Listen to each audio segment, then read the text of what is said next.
வணக்கம். தமிழ்நாடு இந்தியாவோட கல்வி வரைபடத்துல ஒரு சூப்பர் பவரா இல்லையா? இந்த கேள்விக்கு நிறைய பேர் நிறைய விதமா பதில் சொல்வாங்க. ஆனா நாம இங்க வெறும் கருத்துக்களை பத்தி பேச போறதில்ல. நம்பர்ஸ், டேட்டா, உண்மையான தரவுகளை வச்சு அலசி ஆராய போறோம். வாங்க இந்த டேட்டா உலகத்துக்குள்ள நாம ஒன்னா பயணம் பண்ணலாம். சரி, முதல்ல ஒரே ஒரு நம்பர்ல இருந்து ஆரம்பிக்கலாம். 49%. பார்க்கறதுக்கு இது வெறும் ஒரு நம்பர் மாதிரி தெரியலாம். ஆனா இந்த ஒரு நம்பருக்குள்ள தமிழ்நாடோட கல்வி பயணத்தோட ஒரு பெரிய ரொம்ப முக்கியமான கதை ஒளிஞ்சிருக்கு. அது என்ன கதைன்னு பார்க்கலாமா? அந்த 49% என்னன்னு கேட்டீங்கன்னா, அதுதான் தமிழ்நாட்டோட உயர்கல்வி சேர்க்கை விகிதம். அதாவது கிராஸ் என்ரோல்மெண்ட் ரேஷியோ, சுருக்கமா GER. இப்போ இது ஏன் இவ்ளோ பெரிய விஷயம்னா, நம்ம நாட்டோட தேசிய சராசரி வெறும் 28% தான். யோசிச்சு பாருங்க, தேசிய சராசரியை விட கிட்டத்தட்ட 2 மடங்கு அதிகம். இந்த ஒரு நம்பரே போதும் உயர்கல்வியில தமிழ்நாடு எங்க நிக்குதுன்னு சொல்றதுக்கு. சரி, உயர்கல்வியில இவ்ளோ பெரிய உயரத்தை தொட்டிருக்காங்கன்னா அதுக்கு அடித்தளம் ரொம்ப ஸ்ட்ராங்கா இருந்திருக்கணும் இல்லையா? ஒரு பெரிய பில்டிங்க்கு பேஸ்மெண்ட் மாதிரி. அந்த பேஸ்மெண்ட் தான் நம்ம பள்ளி கல்வி. அத பத்தி முதல்ல பார்க்கலாம். 100%, 100%. நம்ப முடியுதா? இதுதான் தமிழ்நாட்டோட ஆரம்ப கல்வி சேர்க்கை விகிதம். சிம்பிளா சொல்லணும்னா, ஸ்கூலுக்கு போக வேண்டிய வயசுல இருக்கிற அத்தனை குழந்தைகளும் ஸ்கூல்ல இருக்காங்க. ஒரு குழந்தை கூட மிஸ் ஆகல. இது சாதாரண விஷயமே இல்ல, ஒரு மகத்தான சாதனை. சரி, குழந்தைங்களை ஸ்கூலுக்கு கூட்டிட்டு வர்றது ஒரு பக்கம். ஆனா அந்த ஸ்கூலோட தரம் எப்படி இருக்கு? அதுவும் முக்கியம் இல்லையா? அதுலயும் தமிழ்நாடு டாப்ல இருக்கு.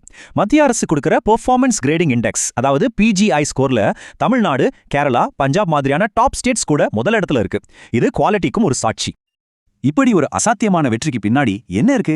அதுக்கு காரணம் உலகத்துக்கே முன்னோடியா இருந்த மதிய உணவு திட்டம், இப்போ இருக்கிற காலை உணவு திட்டம் மாதிரி சில முக்கியமான கொள்கைகள் தான். இதனால தான் ஸ்டூடெண்ட்ஸ் அட்டெண்டன்ஸ் 95% மேல இருக்கு. அவங்களுக்கு நல்ல ஊட்டச்சத்தும் கிடைக்குது. வெறும் படிப்பு மட்டும் இல்ல, வயிறும் நிறையுது. ஓகே, இப்போ ஒரு முக்கியமான கேள்வி வருது. ஸ்கூலுக்கு 100% பசங்க வராங்க, சரி. ஆனா அவங்க உண்மையாவே கத்துக்கிறாங்களா? அவங்களோட கற்றல் திறன்கள், அதாவது லேர்னிங் அவுட்கம்ஸ் எந்த அளவுல இருக்கு? இதுதானே அடுத்த முக்கியமான கேள்வி. இப்போ நம்ம பார்க்க போறது கற்றல் விளைவுகளை பத்தி. சேர்க்கை எல்லாம் சூப்பர், ஆனா ஸ்டூடெண்ட்ஸ் என்ன கத்துக்கறாங்க? வாங்க ASCE 2024 ரிப்போர்ட் இதுக்கு என்ன பதில் சொல்லுதுன்னு ஆழமா பார்க்கலாம். இந்த டேட்டாவை பார்த்தா நமக்கு ஒரு கலவையான சித்திரம் தான் கிடைக்குது. ஆனா அதுல ஒரு நம்பிக்கை இருக்கு.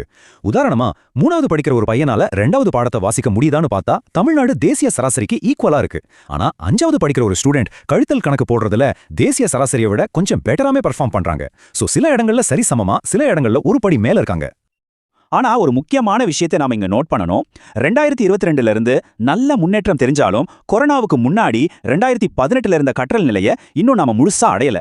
அந்த இடைவெளியை நிரப்புறதுக்கு இன்னும் கொஞ்சம் வேலை பார்க்க வேண்டியிருக்கு. அதற்கான முயற்சிகளும் நடந்துட்டு தான் இருக்கு. சரி, இப்போ நாம தமிழ்நாட்டோட கல்வி அமைப்போட மணிமகுடத்துக்கே வரோம். அதுதான் உயர்கல்வி. இந்த ஒரு துறையில தான் தமிழ்நாடு மத்த எல்லா மாநிலங்களை விட பல மடங்கு முன்னாடி நிக்குது. இதுல அவங்கள அடிச்சுக்க ஆளே இல்லைன்னு சொல்லலாம். தமிழ்நாட்டை வெறும் ஒரு முன்னணி மாநிலம்னு சொல்றதை விட இந்தியாவின் கல்வி மையம்னு சொல்றதுதான் சரியா இருக்கும். இது ஏதோ நாம சொல்ற வார்த்தை இல்ல. வருஷம் வர புள்ளி விவரங்கள் மறுபடியும் இதையே தான் சொல்லுது. ஏன் அப்படி சொல்றோன்னு இந்த சார்ட் உங்களுக்கு தெளிவா காட்டும். மத்திய அரசோட NIRF ரேங்கிங் படி இந்தியாவோட டாப் 100 கல்லூரிகள்ல 37 கல்லூரிகள் தமிழ்நாட்டுல இருக்கு. யோசிச்சு பாருங்க, 3ல் 1 பங்குக்கும் மேல. 2வது இடத்துல இருக்கு டெல்லியை விட ரொம்ப அதிகம்.